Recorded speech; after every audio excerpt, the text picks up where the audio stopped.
Hi అండి. నమస్తే. ఎలా ఉన్నారు? ఈరోజు చెక్కలు ఎలా చేయాలో చూపిస్తానండి.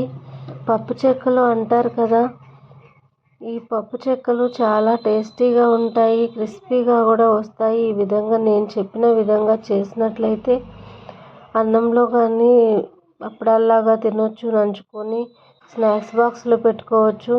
దానికి కావలసిన పదార్థాలండి: నువ్వులు తీసుకున్నాను, ఒక అరకప్పు నువ్వులు తీసుకున్నాను, 6-7 పచ్చిమిరపకాయలు తీసుకున్నాను, కరివేపాకు 4 రెబ్బలు తీసుకున్నా, జీలకర్ర ఒక 2 స్పూన్లు తీసుకున్నానండి. ఇక్కడ పెసరపప్పు తీసుకున్నాను, ఒక అరగంట పాటు నానబెట్టిన పెసరపప్పు ఒక అరకప్పు తీసుకున్నాను, మరో అరకప్పు మినపప్పును తీసుకున్నాను. ఇప్పుడు మనము ఇక్కడ చూపిస్తున్న విధంగా మిక్సీలో జీలకర్ర, పచ్చిమిర్చి, కరివేపాకు, ఇంకా అల్లము, 4 రెబ్బలు వెల్లుల్లిపాయలు వేసుకోవాలి. అల్లం ఒక కొంచెం వరకు సరిపోతుంది, చూపిస్తున్నంత వరకు చిన్న అల్లం ముక్క వేసుకొని మిక్సీ పట్టి పక్కన పెట్టుకొని, ఒక బౌల్లో మనం బియ్యం పిండి తీసుకుందామండి. మీరు తడిపిండి అయినా తీసుకోవచ్చు, పొడిపిండి అయినా తీసుకోవచ్చు. నేనైతే ఇక్కడ పొడిపిండి తీసుకున్నాను, షాపులో తీసుకొచ్చిన పిండి. ఇప్పుడు ఇందులో నువ్వులు వేసాను, ఈ పిండిలోనే పెసరపప్పు వేస్తున్నాను, అరకప్పు పెసరపప్పు అండి.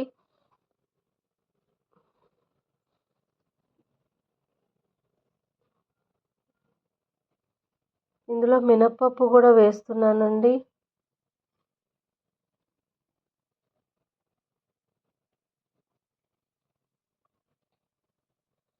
ఇందులోనే మనము కచ్చాపచ్చాగా మిక్సీ పెట్టుకున్న ఈ పచ్చిమిర్చి పేస్ట్ని వేస్తున్నాను.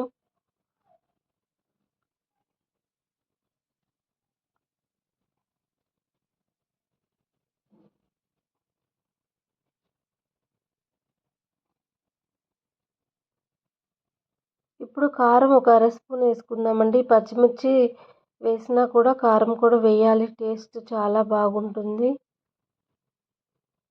సాల్ట్ ఒక అర స్పూన్ వేస్తున్నానండి. సాల్ట్ అర స్పూన్ వరకు వేసుకున్నా, మీరు తగినంత వరకు వేసుకోండి.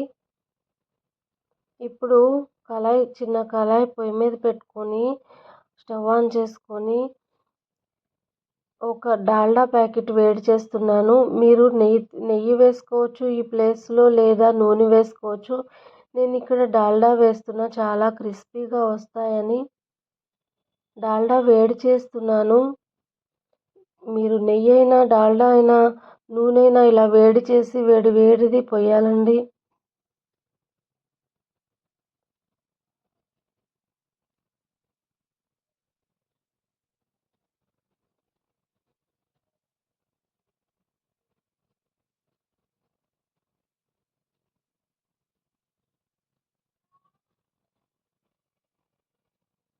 ఇక్కడ వేడివేడి నూనె పిండిలో వేసానండి.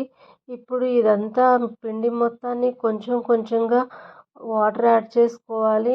ఆ వాటర్ కూడా గోరువెచ్చని వాటర్ యాడ్ చేయాలి, చల్లనీళ్ళు కాకుండా కొంచెం గోరువెచ్చని నీటిని యాడ్ చేసుకుంటూ ఈ విధంగా ఉండలు లేకుండా మెత్తగా కలుపుకొని, చపాతీ పిండి అయితే ఎలా కలుపుకుంటామో అలా ముద్దగా కలుపుకోవాలండి.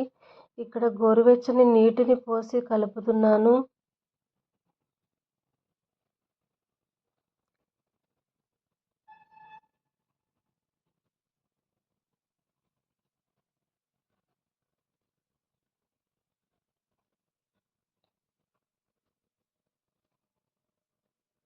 ఈ విధంగా చపాతీ పిండిలాగా ముద్దగా చేసుకొని ఒక అరగంట పాటు నానబెట్టి చిన్న చిన్న బాల్స్ లాగా చేసుకోవాలండి. అరగంట పాటు నానబెట్టిన తర్వాత ఈ ముద్దని చిన్న చిన్న బాల్స్లా చేసుకొని చెక్కలు తయారు చేయాలి.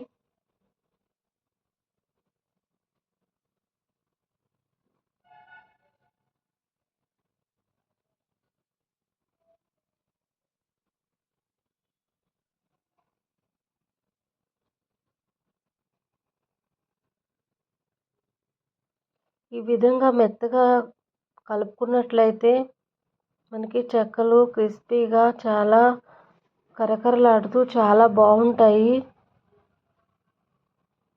ఇక్కడ చూపిస్తున్న విధంగా ఆ పిండిని ముద్దగా చేసుకొని ఒక బాల్స్లా చేసుకున్నాను. ఒక పాలిథిన్ కవర్ తీసుకొని ఆ కవర్ని నూనె రాసి 2 వైపులా ఆ కవర్లో పెట్టి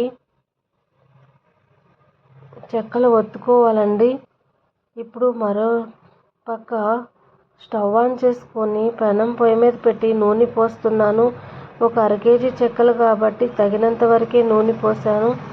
ఇప్పుడు ఈ పాలిథిన్ కవర్లో నూనె రాసుకున్నాం కదా, ఇందులో ఆ ఉండ పెట్టి మెత్తగా అయ్యే విధంగా ఒక చెక్క ఏదైనా మీ ఇంట్లో ఏదైనా బౌల్ కానీ లోటా కానీ ఇలాంటి చెక్కలు ఒత్తేదాన్ని కానీ తీసుకొని ఒత్తడమేనండి.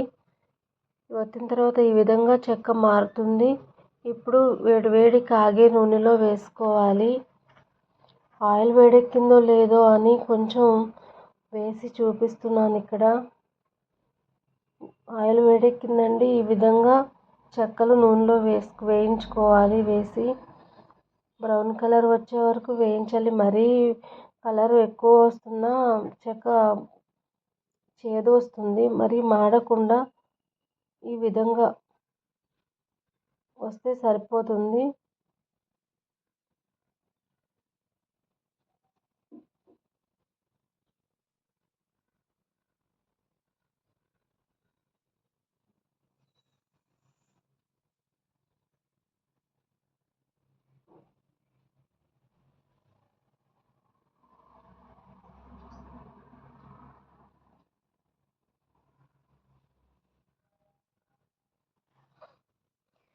ఈ విధంగా చక్కగా వేయించాలి. ఈ కలర్లో వచ్చిన తర్వాత చెక్కల్ని తీసుకొని మరో బాండీలో వేసుకోవాలండి. ఈ విధంగా మొత్తం చెక్కలు చేసుకోవాలి.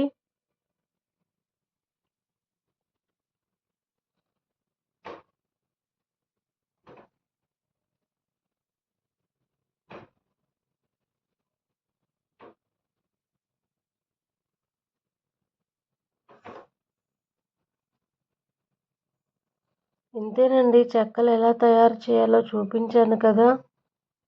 నా వీడియోలో మీకు అర్థం కాకపోతే మరొకసారి చూడండి. చాలా క్రిస్పీగా వస్తాయి. వేడిగా ఉన్నాయి. కట్ చేద్దామంటే ఇది వేడిగా ఉన్నాయి. చేయి కాలే విధంగా కొంచెం సేపు అన్నీ అయిన తర్వాత చూపిస్తాను.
చెక్కలు వేసేటప్పుడు చాలా స్లోగా సైడ్ నుంచి వేయాలండి.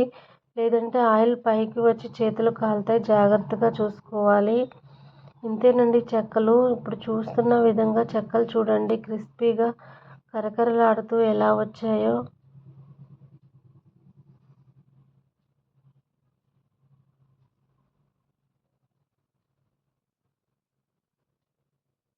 మెత్తగా కరకరలాడుతూ చక్కగా వచ్చాయి ఈ చెక్కలు. ఈ విధంగా చేసుకోండి. అంతేనండి. Thank you for watching.